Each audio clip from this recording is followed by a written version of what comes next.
성경 봉독하겠습니다. 베드로전서 2장 9절부터 12절. 제가 봉독해 드리겠습니다. 베드로전서 2장 9절 12절 9절부터 12절. 여러분 눈으로 따라오시면 좋겠습니다.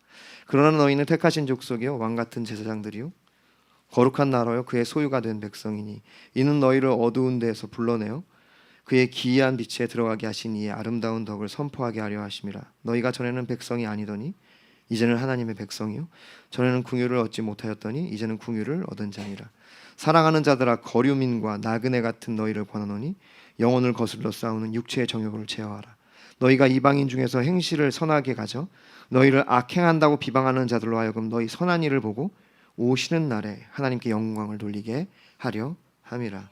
아멘. 기도하겠습니다. 하나님 아버지 감사합니다. 이 시간 저희를 주님의 전에 불러주셔서 함께 주일 예배로 살아계신 하나님 앞에 예배하게 하시니 감사드립니다.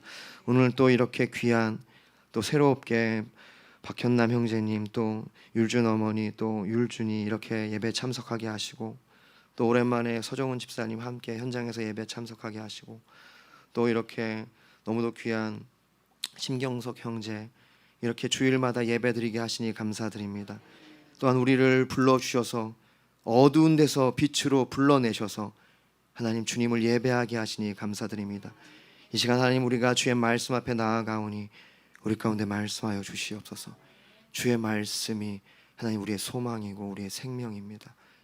주의 말씀으로 그 살아있는 말씀으로 우리의 심령에 심어주사 하나님 그 말씀이 그 생명력이 우리의 삶을 변화시킬 수 있도록 역사하여 주시옵소서.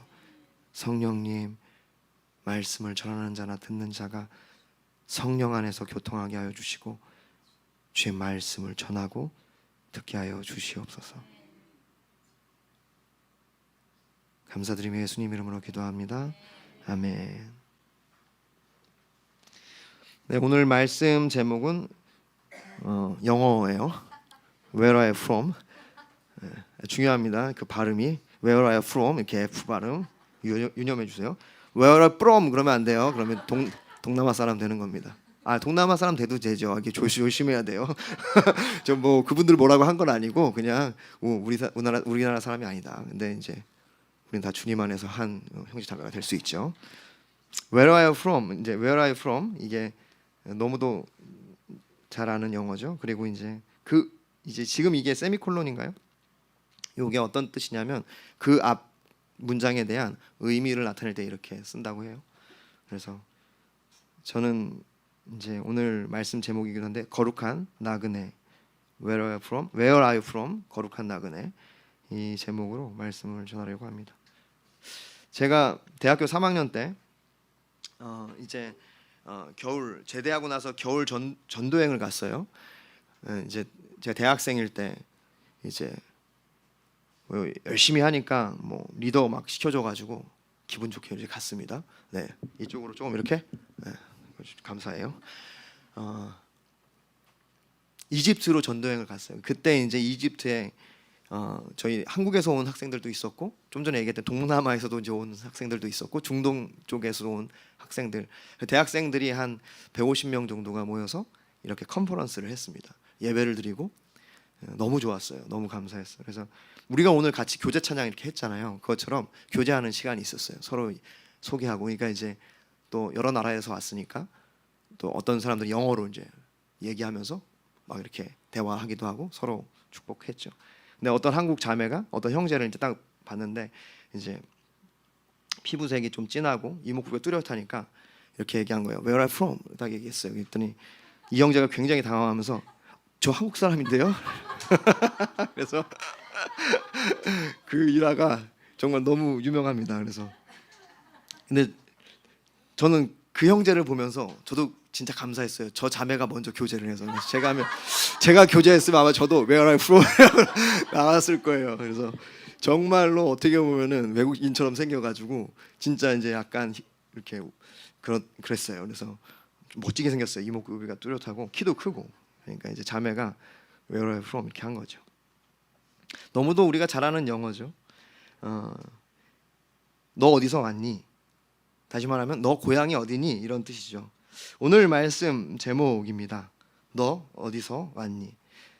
저는 이 질문이 우리가 평생 스스로에게 물어야 할 질문이 아닌가라고 생각이 들었습니다. 왜냐하면 우리들은 다 나그네들이기 때문에요. 우리가 다 나그네들이기 때문에 우리가 이 땅을 살아갈 때 우리는 거룩한 나그네로 살아갈 텐데, 그렇기 때문에 우리가 가끔씩 우리는 그 질문을 해야 합니다. 우리 스스로에게 Where are you from? 너 어디서 왔니?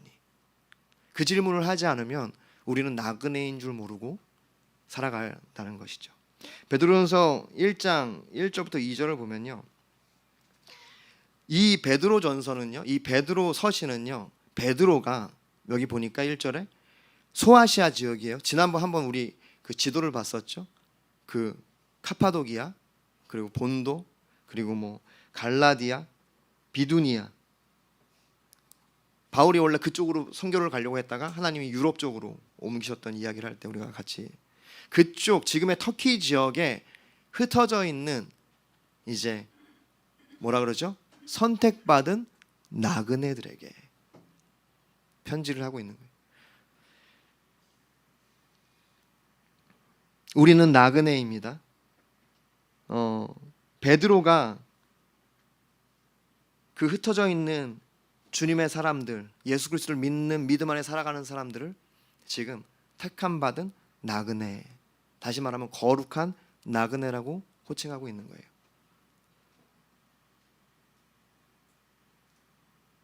하나님의 택하신 사람들이고 하나님의 백성이란 뜻이죠. 우리는 스스로 그렇게 그래서 질문해야 합니다. 우리 자신에게 Where are you from? I'm from Mexico 이렇게 하지 않고 우리는 I'm from Holy Nation, 거룩한 나라. 우리는 거룩한 나라 출신의 사람들인 것이죠. 이와 같이 우리가 이 질문을 통해서 우리의 신앙생활 가운데 정체성을 기억하는 게 너무도 중요해요. 왜냐하면 정체성이란 살아가는 방식을 결정하게 되고요, 정체성이란 살아가는 문화와 살아가는 어떤 기준들을 결정하기 때문입니다.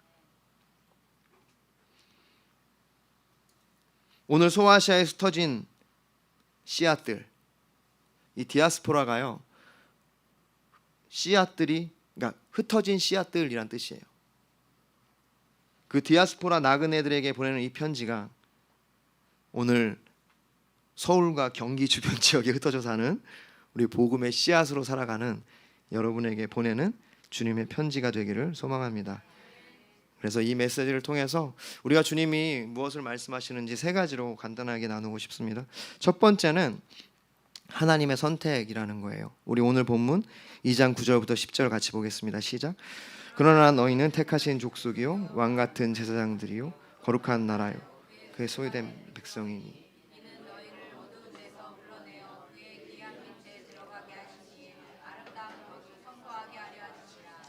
너희가 전에는 백성이 아니더니 이제는 하나님의 백성이요 전에는 공유를 얻지 못하였더니 이제는 공유를 얻은 자니라. 아멘. 이 말씀에 보면요, 오늘 본문이 뭘로 시작하고 있죠? 그러나라고 시작하고 있거든요. 접속사, 그러나. 성경을 읽을 때 우리가 이러한 접속사는 흘려보내기가 쉽습니다. 그런데 사실 우리가 성경을 읽으면 읽을수록, 연구하면 연구할수록 이 접속사가 되게 중요해요. 그러니까 그러나 너희는 택하신 족속이다. 그 말은 뭐냐면요, 그 전에 선행되는 문장이 있다는 거예요. 무엇입니까? 그러면 우리가 베드로전서 2장 7절 8절을 보면 되겠죠. 여기 보니까 그러므로 믿는 너희에게는 보배이나, 예수 그리스도가 믿는 너희에게는 보배이나 믿지 아니하는 자들에게는 건축자들이 버린 그 돌이 모퉁이의 머릿돌이 되고 또한 부딪히는 돌과 걸려 넘어지게 하는 바위가 되었다 하였느니라. 그들이 말씀을 순종하지 아니함으로 넘어지나니 이는 그들을 이렇게 정하신 것이라. 무슨 뜻입니까? 믿지 않는 자들, 그들은 예수 그리스도로 말미암아 복을 얻는 것이 아니라, 격려를 얻는 것이 아니라 예수 그리스도로 말미암아 넘어진다. 쉽게 말하면 심판을 받는다는 뜻입니다. 징계를 받게 된다는 거예요. 근데 그것이 무엇이라고 얘기하는 거예요? 정하시는 것이다. 원어적인 뜻을 보면요, 플랜, 하나님의 계획이다. 이것은 굉장히 무서운 말입니다. 믿지 않는 자들, 그들은 이미 심판을 받은 것이다. 로마서 1장 28절부터 29절 또한 그들이 하나님의 마음에 하나님 두기를 싫어하며 하나님께서 그들을 그 상실한 마음대로 내버려 두시는 것. 요한복음 3장 18절 그를 믿는 자는 심판을 받지 않은 것이요 믿지 아니하는 자는 하나님의 독생자의 이름을 믿지 아니하므로 벌써 심판을 받은 것이라.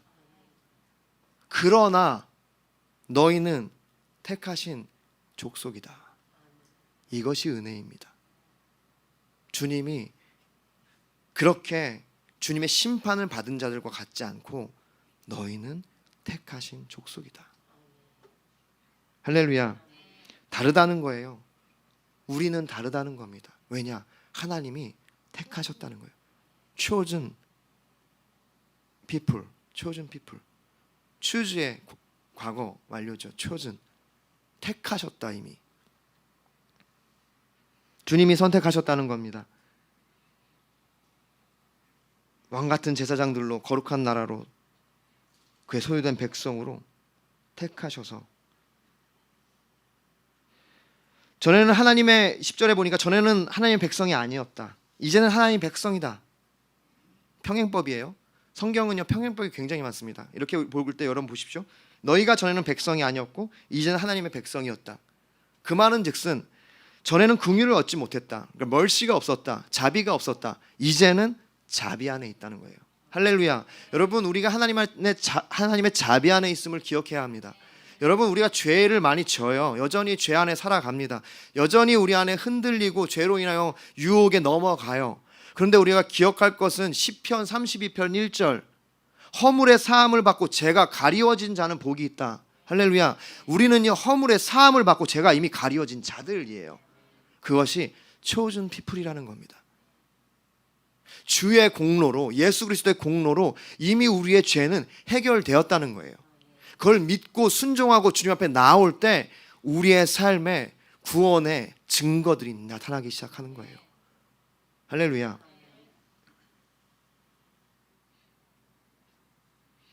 주님이 택하셨습니다. 전에는 하나님 백성이 아니었는데 하나님 백성이 됐다는 것은 긍휼을 얻지 못했는데 이제 긍휼 안에 있다는 거예요. 다시 말해서 하나님 우리를 택하신 것이 은혜라는 거예요. 에베소서 2장 3절부터 10절을 쭉 보면요. 한마디로 그겁니다. 하나님 우리를 택하신 것은 100% 주님의 은혜다. 우리의 공로가 없다. 보십시오. 3절에 전에는 우리도 다 그 가운데서 우리의 육체의 욕심을 따라 지내며 육체의 마음에 원하는 것을 하여, 그러니까 내 마음에 원하는 대로 하는 것이 뭐예요? 본질상 진노의 자녀. 그런데 긍휼이 풍성하신, 좀 전에 나왔죠, 자비가 많으신 하나님의 은혜로 우리가 그 큰 사랑을 인하여 허물로 죽은 우리를 그리스도와 함께 살리셨고, 여기 보시면 너희는 은혜로 구원을 받은 것이라. 또 함께 일으키사 그리스도 예수 안에서 함께 하늘에서 앉히시니 이는 그리스도 예수 안에서 우리에게 자비하심으로, 멀시 또 나오죠, 그 은혜의 지극히 풍성함을 오는 여러 세대에 나타내려 하심이라. 오늘 본문과 똑같아요. 우리로 하여금 그 어두운 데서 불러내어 기이한 빛에 들어간 그 놀라운 은혜를, 아름다운 덕을 많은 사람들에게 선포하고 알려주기 위해서, 여기 보니까 많은 세대 그 주님의 그 은혜를 전하기 위해서 우리를 택하신 겁니다. 근데 이것이 행위에서 난 것이 아니요 누구든지 자랑하지 못하도록 이것은 하나님의 은혜, 사랑 그 안에서 이루어진 것이라는 것입니다. 할렐루야. 그렇습니다. 우리는 원래 본질상 진노의 자녀였어요. 긍휼의 풍성한 하나님의 그 큰 사랑으로 인하여 우리가 택하심을 받은 겁니다. 요한일서 4장 19절 우리가 사랑함은 그가 먼저 우리를 사랑하셨습니다. 우리가 사랑한 것이 아닙니다. 주님이 우리를 먼저 사랑하신 거예요. 우리의 잘남이 아니죠. 우리의 노력도 아닙니다. 하나님의 사랑입니다. 에베소서 2장은 그걸 얘기해 주는 거예요. 긍휼에 풍성하신 하나님이 우리를 사랑하신 그 사랑으로 인하여 우리를 살리셨다. 하나님이 우리를 택하셨습니다. 사랑으로, 자비로. 허물로 죽을 수밖에 없는 우리를 살리셨고 구원받게 하셨어요. 왜요? 여러 세대에 하나님의 그 사랑을 나타내게 하시려고. 베드로전서 2장에 그것을 오늘 본문이 얘기하는 거예요. 이는 너희를 어두운 데서 불러내어 그의 기이한 빛에 들어가게 하신 이 아름다운 덕을 선포하게 하려 하심이라.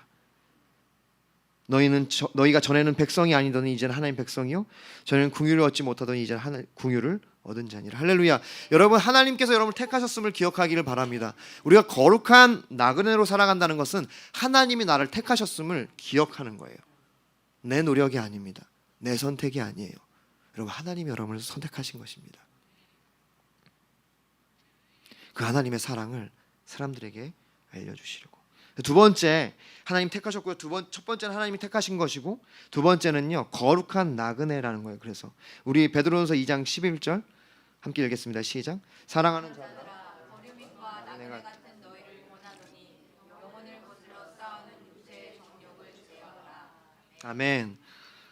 네, 이제 그 설명을 하면서 하나님 앞에서 너희들이 택하신 족속이요 왕 같은 제사장이요 거룩한 나라. 거룩한 나라라고 할 때 아까 얘기했죠.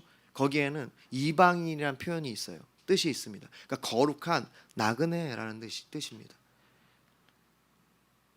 그 흩어져 있는 나그네들, 그 소아시아에 흩어져 있는 믿음의 사람들에게 지금 베드로가 얘기하는 거예요.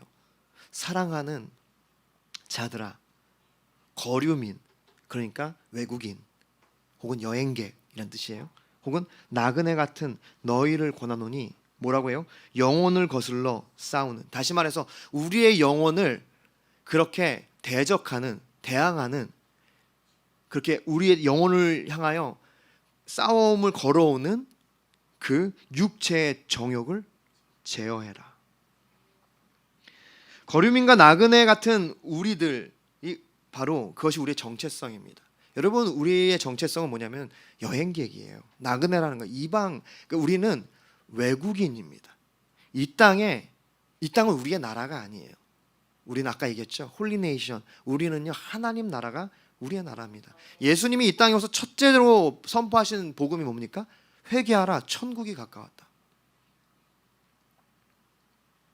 그 선포로 말미암아 우리의 삶에 하나님 나라의 축복을 받은 자들이라는 거예요. 여행객입니다. 그래서 우리는 세상의 정욕, 영어 성경에서는 이것을 육체의 정욕을 세상의 갈망, 욕심이라고 표현해요. 그것들을 따라가지 말고 제어하라는 거예요. 그것을 컨트롤하라는 거예요. 멀리하라는 겁니다. 멀리 떨어져라. 세상의 그 욕심들로부터. 예를 들어서 약물 혹은 술, 그런 것들로 스스로를 이제 그거로부터 멀리 떨어져라라는 뜻이에요. 다시 말하면 왜 이 말씀이 무슨 뜻입니까? 나그네라는 것은 이 세상의 방식으로 살지 않는 사람들이란 뜻이라는 거예요. 세상의 갈망으로 살아가는 사람이 아니라는 겁니다. 우리는 하나님의 목적을 위하여 살아가는 사람들이란 뜻이에요. 우리에게는 돌아갈 본향이 있다는 겁니다. 세상의 방식이 뭡니까? 그것은요, 자기 생각, 자기 성취, 자기 목표. 점점 세상은 그렇게 되어가요. 여러분, 세상 한번 보십시오. 모든 사람들이 자기의 방식에 더 큰 의미를 두기 시작한다는 거예요. 디모데후서 3장 1절부터 2절에 너희는 이것을 알라. 말세 고통하는 때가 이르러 사람들이 자기를 사랑하며. 얼마나 점점 더 자기를 사랑하는지 몰라요.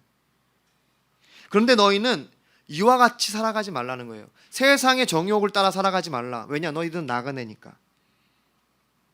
세상의 방식으로 살지 않는 자들이라는 뜻입니다. 다른 문화를 가진 사람들이에요. 우린 다른 나라 사람이니까.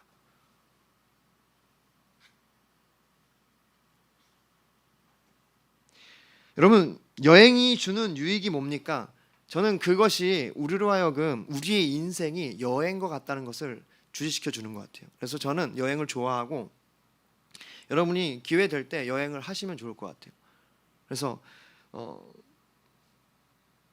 과도하게 삶의 모든 걸 제쳐두고 여행만 하면 안 되겠죠. 그러면은 이제 그거는 문제가 되겠지만 여행이 우리가 나그네라는 것을 많이 알게 하는 것 같아요.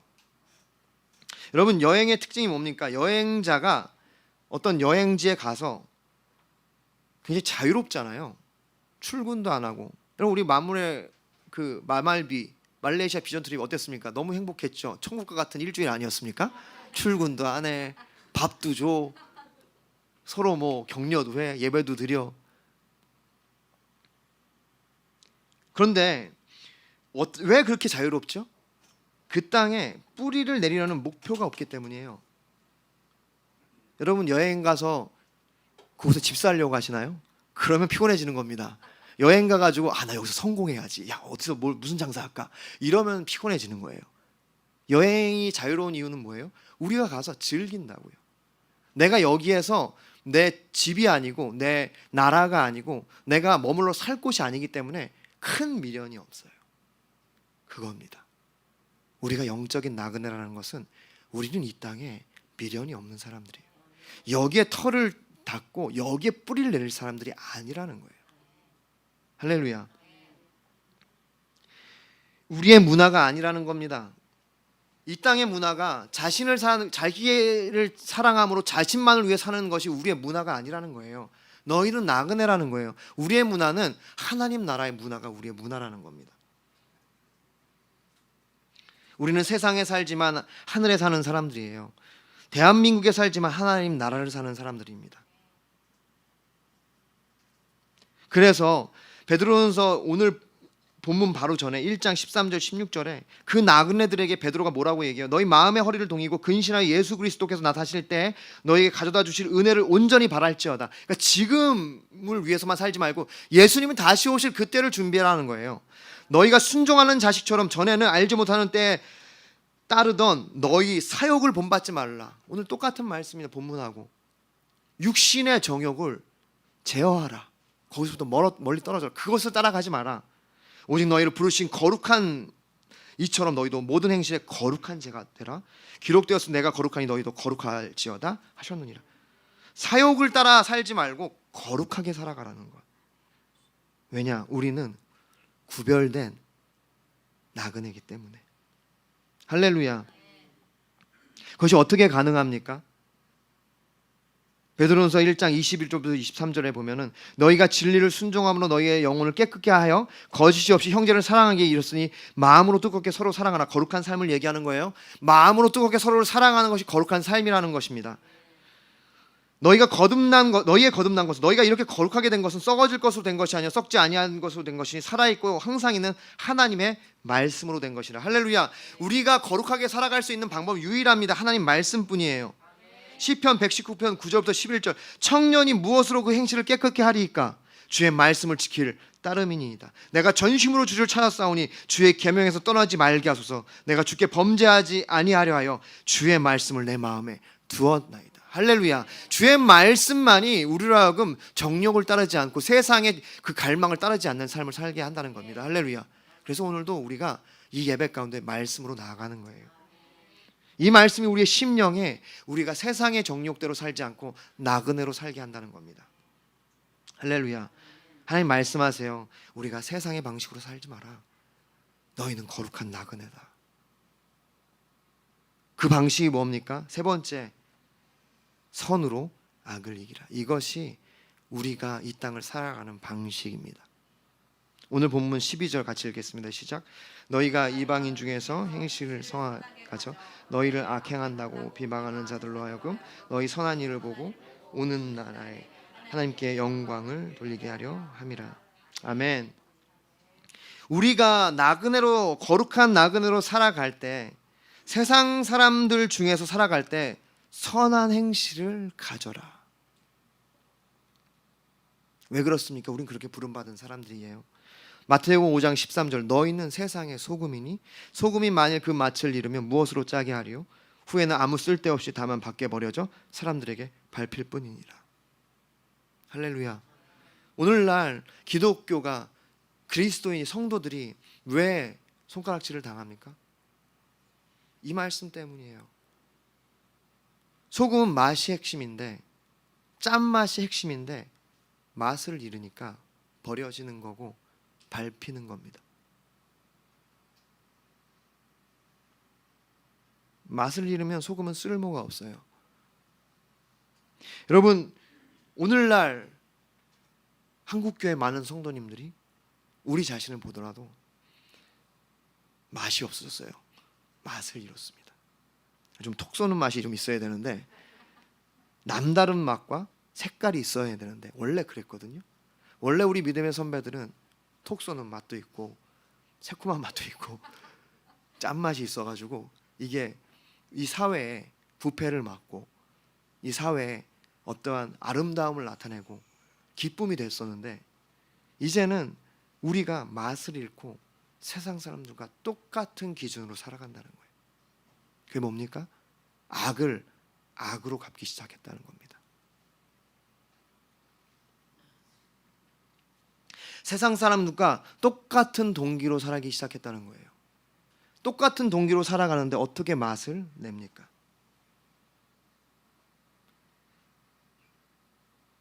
똑같은 목적으로 살아가는데 어떻게 다른 맛이 나요? 마태복음 15장 그 다음 절이에요. 14절부터 16절. 너희는 세상의 빛이라. 산 위에 있는 동네가 숨겨지지 못할 것이요 사람이 등불을 켜서 말 아래 두지 아니하고 등경 위에 두나니 이러므로 집안의 모든 사람에게 비추느니라. 이에 같이 너희 빛이 사람 앞에 비치게 하여 그들로 너희 착한 행실을 보고 하늘에 계신 너희 아버지께 영광을 돌리게 하라. 할렐루야. 오늘 이 말씀, 예수님이 하신 이 말씀을 가지고 베드로가 우리에게 해석해 주는 겁니다. 너희의 착한 행실을 통해서 믿지 않는 자들이, 너희를 욕하는 자들이 하나님께 영광을 돌리게 하라. 너희 빛이 사람 앞에 비치게 하여 너희 착한 행실을 보고 하나님께 영광을 돌리게 하라. 그 말씀이잖아요, 오늘 본문이. 한편으로 세상 사람들이 어떻게 보면 더 착할 때가 많습니다. 순진한 사람들, 순수한 사람들 되게 많아요. 믿는 우리들을 되게 부끄럽게 하죠. 사실 나는 목적이 있어서 다가가는데 저 사람은 그냥 순수하게 정말 사람이 좋은 것 같아. 그럼 부끄러워지지 않나요? 여러분, 그런데 우리와 그들이 다른 이유가 뭔지 아십니까? 그들은요, 그들의 원하는 방식과 생각대로 산다는 거예요. 착한 사람들은요, 어떻게 보면 그들이 그냥 가지고 있는 성품이 착해요. 그런데 성경에서 얘기하는 죄가 뭔가요? 성격이 이상한 게 죄인가요? 아니에요. 저도 성격 이상합니다. 제가 봤을 때 이 중에서 성격 제일 이상한 사람이 저예요.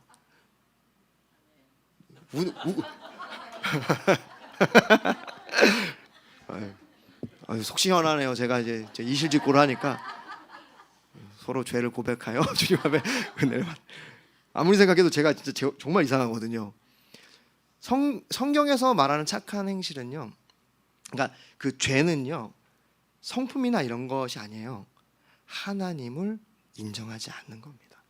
세상 사람들이 죄인인 이유가 뭔지 아십니까? 하나님을 인정하지 않는 거예요. 우리가 교만이라는 것이 뭡니까? 하나님을 인정하지 않는 것.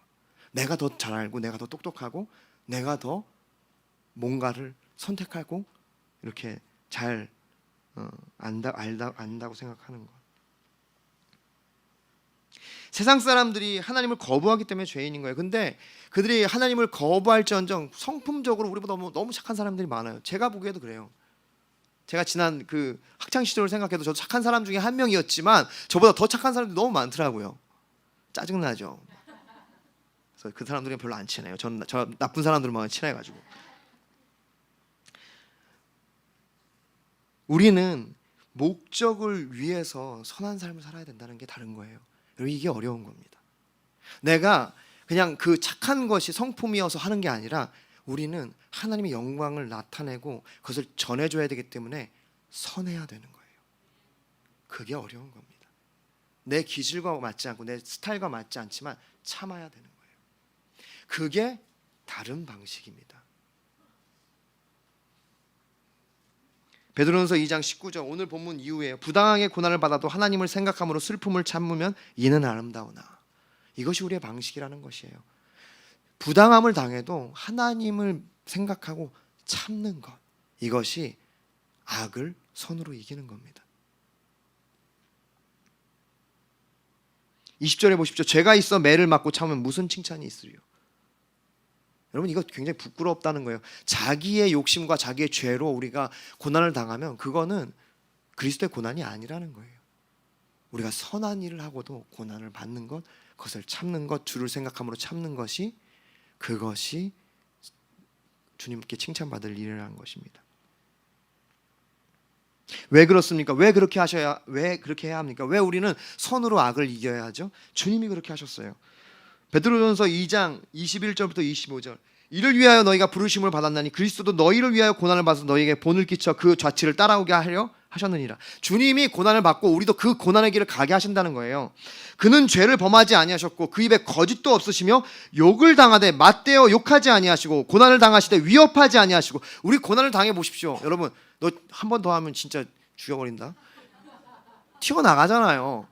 주님이 고난을 당하시지만 위협하지 않으셨다. 그거 주님이라는 거예요. 맞대어 욕하지 아니하고 오직 공의로 심판하는 이에게 부탁하시면 하나님께 부탁했다는 거예요. 친히 나무에 달려 그 몸을 우리의 죄를 담당하셨으니 그 결과 어떻게 됐습니까? 너희가 전에는 양과 같이 길을 잃었더니, 다시 한번 전에는 하나님 백성이 아니더니, 긍휼이 없더니 그 예수 그리스도의 고난의 길로 말미암아 너희가 이제는 목자의 양이 되었다. 하나님의 백성이 되었다. 뭘로? 주님이 가신 그 고난의 길로. 그게 무슨 뜻입니까? 너희도 그렇게 해라. 그 아름다운 덕을 선전하기로 우리 부르신 이유는 악을 선으로 이기게 하시려고. 왜냐? 그래서 우리를 통해 고난 가운데 있는 여전히 잃어버린 영혼들이 주님께 돌아오게 하시려고. 할렐루야. 내 성질, 내 기질, 내 방식, 여러분, 우리는 그것들로는 사람들을 돌아오게 할 수 없습니다. 악을 선으로 이길 때만 우리는 잃어버린 영혼들을 주께 돌아올 수 있게 하는 거예요. 오늘 한국교회가, 우리 믿음의 사람들이 회복해야 될 것은 바로 그것입니다. 거룩한 나그네, 그것은 악을 선으로 이기는 사람들이에요. 참는 자들. 억울한 일 많지만 주를 위해 참는 것. 로마서 12장 14절부터 21절 말씀 좀 길지만 함께 읽어볼까요? 시작. 너희를 박해하는 자를 축복하고 저주하지 말고 서로 마음을 같이하여 높은 데 마음을 두지 말고 도리어 낮은 데 처하며 스스로 지혜 있는 채 하지 말라. 남에게도 악을 악으로 갚지 말고 사람 앞에 선을 도모하라. 할 수 있거든 서로는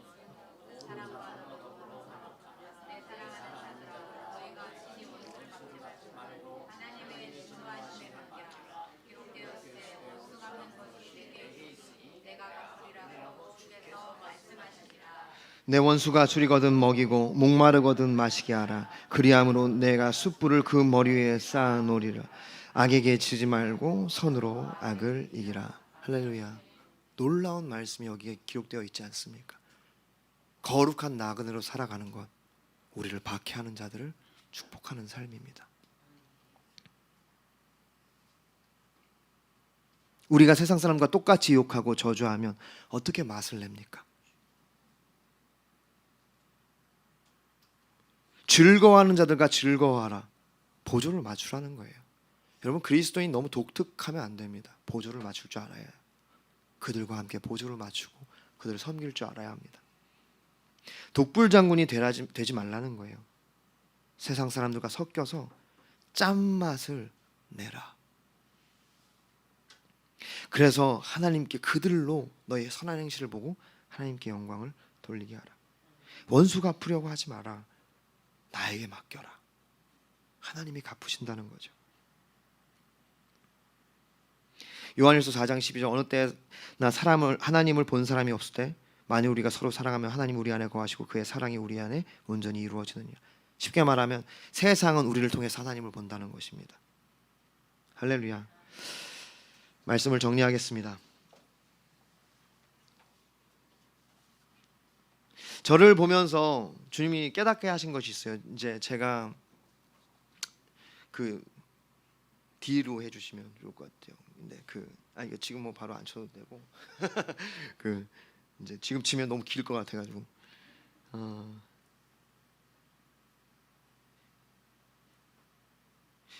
지금 사실 우리 그리스도인에게, 저에게, 우리에게 우리가 믿음으로 돌파해야 될 것 중에 하나가 저는 익명성이 아닌가라는 생각을 이제 많이 합니다. 요즘에 세상이 참 좋아져서 익명성을 잘 보장해요. 다시 말하면 제가 이제 오늘 이렇게 열심히 설교를 하고 저녁에 이제 롯데마트를 가면 전 그냥 소비자가 됩니다. 이거 아니잖아요. 이거 왜 이렇게, 이거 왜 이 물건이 왜 이래요? 저를 발견하는 거죠.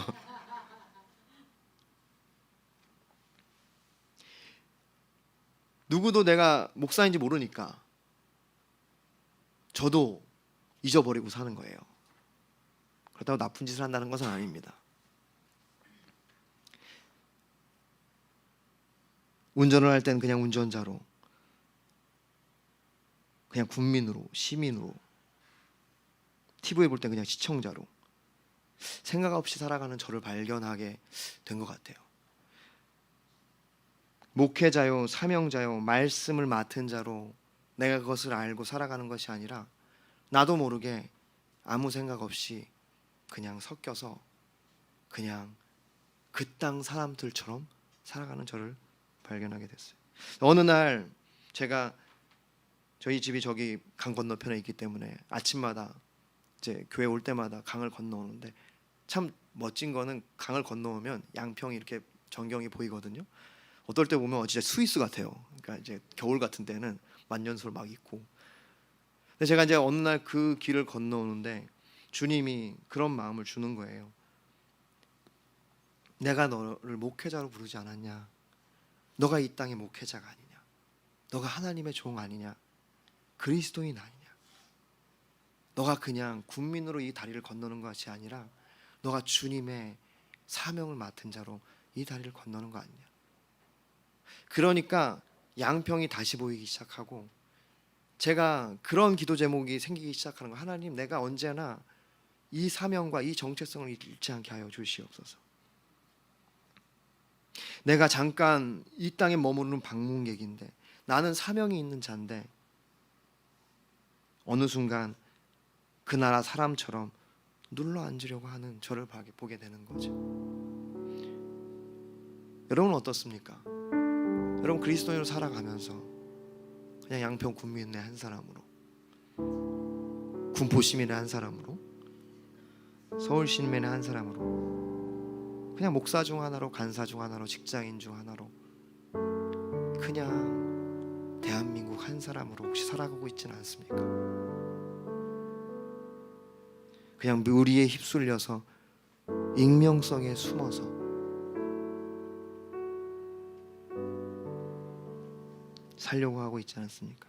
에베소서 5장 7절 8절에 그러므로 그들과 함께하는 자가 되지 말라. 너희가 전에는 어둠이더니 이제는 주 안에서 빛이라. 빛의 자녀들처럼 행하라. 무슨 말씀이에요? 너희는 그렇지 않다. 여러분, 우리는 그냥 이 땅에 국민의 한 사람으로, 시민의 한 사람으로, 대한민국 그러한 국가의 한 사람으로 살아가는 게 아닙니다. 여러분, 우리는 거룩한 나그네로 하나님 나라의 시민으로 살아가는 사람들. 여러분, 우리가 그 정체성을 잊어버리니까 악을 악으로 갚죠. 악을 견디지 못하고 누가 나를 위협하면 난 더 위협하고 누가 나를 욕하면 난 더 욕하고 억울해서 견디지 못하고 우리 직장에서 똑같은 기준으로 주님 뭐라고 하십니까? 그러나 너희는 택하신 족속의 왕같은 제사장들이요 거룩한 나라요 그의 소유가 된 백성이다. 이제 더 이상 어둠이 아니다. 그의 기이한 빛에 들어가게 하신 이에 아름다운 덕을 너희를 통해서 선포하게 하려는 것이다. 우리의 시각이 이제는 변해야 합니다. 우리가 사람을 보면서 이제는 그들이 영혼으로 보여야 돼요.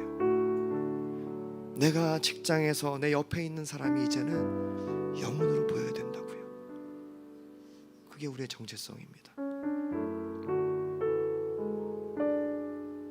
그래서 우리는 고난이 찾아올 때, 신앙을 지키기 힘들 때, 억울한 일을 당할 때 우리는 질문해야 돼요. Where are you from? 너는 어디서부터 왔니? 너는 어느 나라 사람이니? 거룩한 나그네면 우린 더 이상 그렇게 살 수 없는 것입니다. 이제는 악을 선으로 이기는 삶을 살아야 하는 것이에요. 할렐루야. 주님이 우리를 그렇게 거룩한 나그네로 부르셨어요. 그 놀라운 삶으로 부르셨습니다. 우리가 그 정체성을 잃지 않고 이 땅에서 악을 선으로 이기며 하나님의 영광을 나타낼 자로 살아가기를 원합니다. 이 시간 말씀을 기억하면서 우리 함께 불렀던 행복이란 찬양 한 번 더 우리가 부르면서 들은 말씀을 우리의 삶에, 우리의 마음에 새기며 적용하면 좋겠습니다. 화려하지 않아도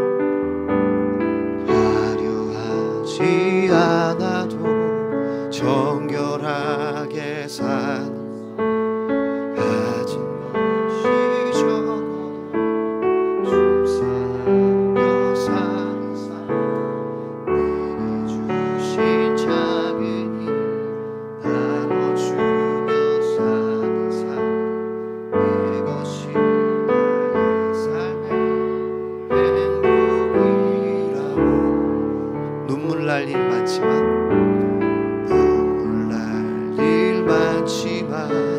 기도할 수, 억울한 일 많아도 주를 위해 참는 것, 내게 주는 작은 삶, 주 뜻대로 사는 이것이 나의 삶의 행복이라고. 이것이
다른 문화와 다른 목적을 가진 사람들입니다. 우린 세상에서의 성공이 우리의 성공이지 아닌 것이에요. 우리의 성공은 하나님의 영광을 나타내는 것입니다.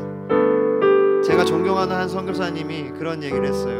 젊었을 때 간사로, 예수전당 간사로 위탁을 하고 대학생들을 섬겼는데 서울대를 맡아서 목요일날 캠퍼스 모임을 하고 예배를 드렸어요. 근데 주님이 자기가 가지고 있는 재정, 간사들은 봉급이 없기 때문에 돈이 별로 없어요.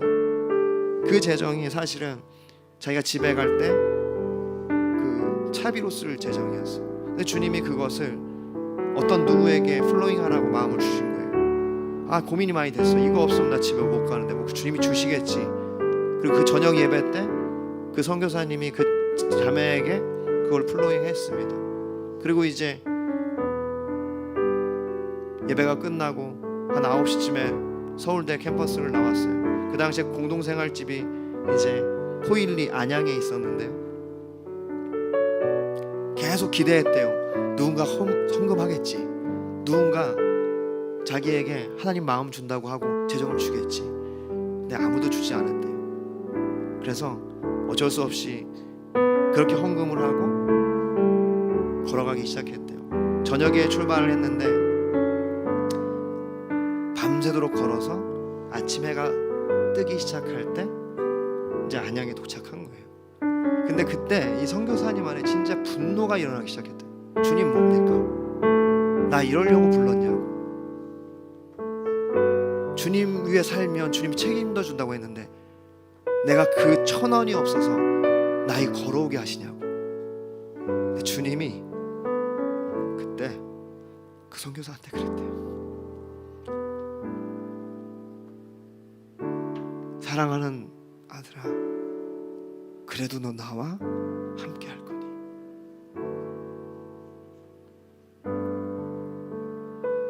주님을 섬기는 일, 주님을 따라가는 일은 내가 잘 되는 일이 아닙니다. 내 목적이, 내가 하고 있는 계획이 그것이 이루어지는 것이 아니에요. 다 그네로 사는 겁니다.